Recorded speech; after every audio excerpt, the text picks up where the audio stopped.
I am about ready to finish the markup for our homepage.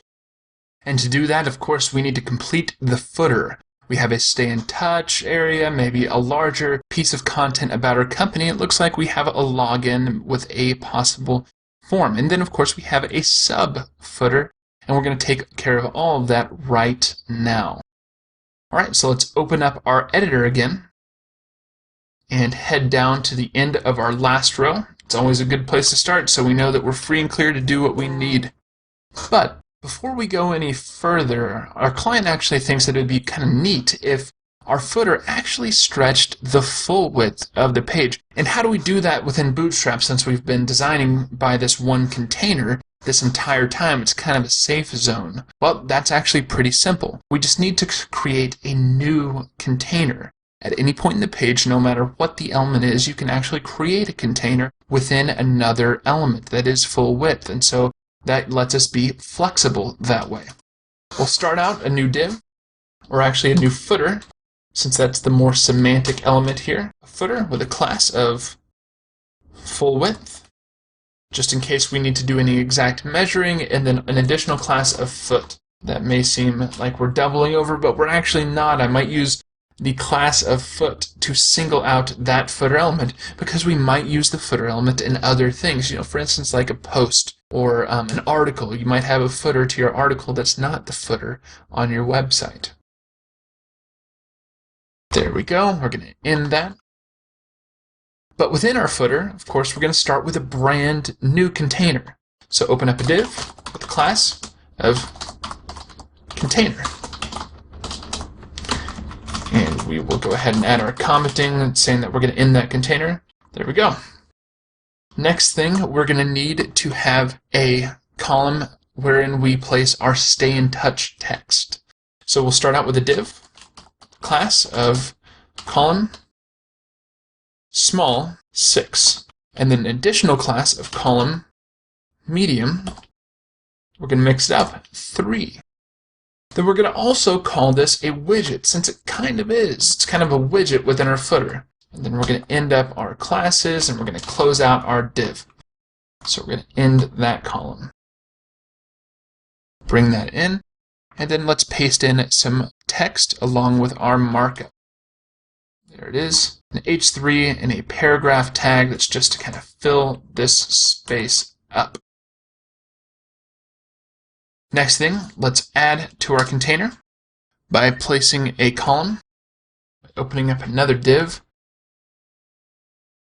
class of column small 6, and then add an additional column medium 6. So of course this is going to be larger than our column medium 3 that we had just a bit before, but we're going to call that a widget just the same.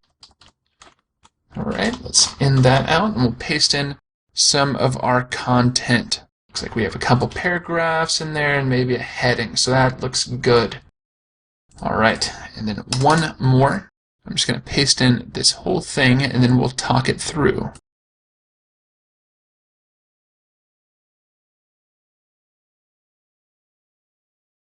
See that we missed the opening div tag. Alright, so we have a div with a class of small 6, so we know that on a small screen this is actually going to take up half of the screen, so that's like phones. And then on a medium screen, so from tablets to desktops, we're going to take up a column of 3, so it's going to equal out to the same width as our first column. And so we have 3 plus 3 plus 6, so 1, 2, and these two are 3 equaling up to 6 itself, and then of course we end up with the last 6 being in the middle. So it's kind of a neat, balanced layout. And then we're going to open up with a H3 tag right here with a client login. And then we're going to open up just a Bootstrap form. So it'll be a form with a class of foot form. And then we have our form group with the input of email, another form group with the input of password, and then just a button. If you'd like to know more about Bootstrap forms, head back over to the Bootstrap website. We'll go into the CSS, and then we'll head down to forms, and then you can see how to set up any form type or content that you might need. All right, we'll exit out of that, and then we'll simply save, and let's see what we have in the browser. Alright, so we'll blow this up and we will refresh. And if we head on down, there we have it. We have our Stay in Touch, our company, and that's a nice 6, along with our Bootstrap powered form. So let's make this small and let's see what happens. So once we've gone really small down to like a phone here, we can see that our navigation and our brand has changed out to be responsive. And so we can drop our responsive navigation down, in fact have different drop downs within that. Also, if we head further down, we can see that all of our footer elements, Stay in Touch, our company, are all now in line, and they're full width elements at the smallest phone size.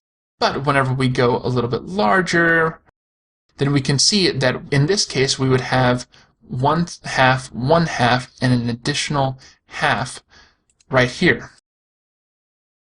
You know, but there is something that just kind of feels off about this. I don't think that the content flows the way that I want it to, and moreover, the client told us that they don't necessarily think that clients will be logging in on devices that are exceptionally small, so we can take steps to remedy that. We can actually hide divs or whole sections selectively depending on the device. All you need to do that is head over to Bootstrap, get into the documentation.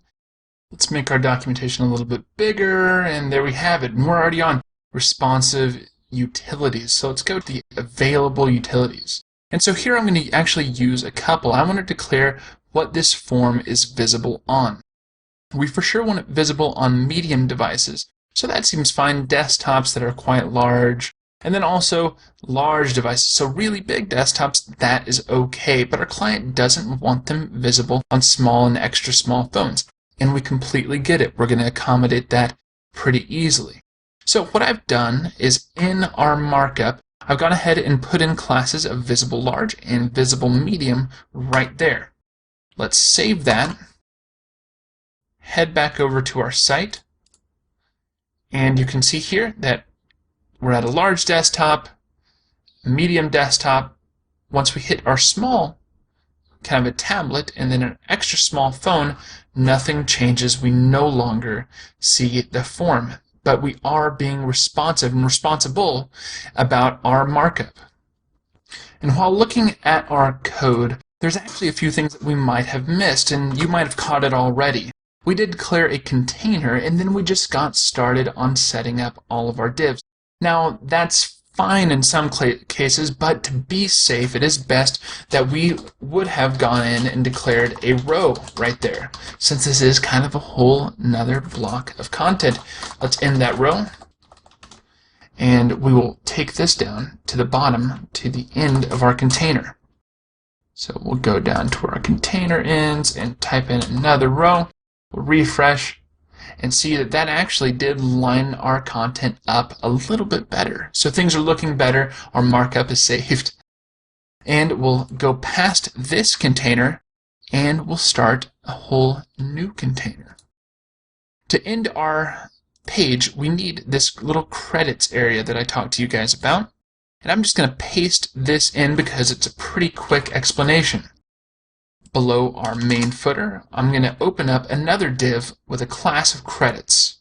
So let's check this out. We have our paragraph with a column medium 10. So we're planning on this taking up to 10 columns. So it's a pretty long little credits list. And then we have our copyright symbol along with our information. Then we have a little aside. So it's kind of a sidebar. It's not primary content to the area that we're in, with a class of social, because this is where we're placing our social icons. And then next, we're making use of that icon font library that we had found just before, and using the icon Facebook sign. Follow us on Facebook, giving that kind of a title, good SEO and good user experience. And we're making use of the icon Twitter sign. Now, we've made a couple of mistakes here, and those are easily remedied, right? So here we have a follow us on Facebook, and that seems good. And then we have a Twitter sign. And the title being follow us on Facebook doesn't quite make much sense there, so we'll change that out to follow us on Twitter. There we go. And just as how we did before, and it's good to kind of keep up with this, we need to make sure that this is found within a row. So we'll have a div with a class of row. And we will end our row. let's take this. Let's get right before our container ends, and it looks like we're all done. Let's go and test it out and see what we look like.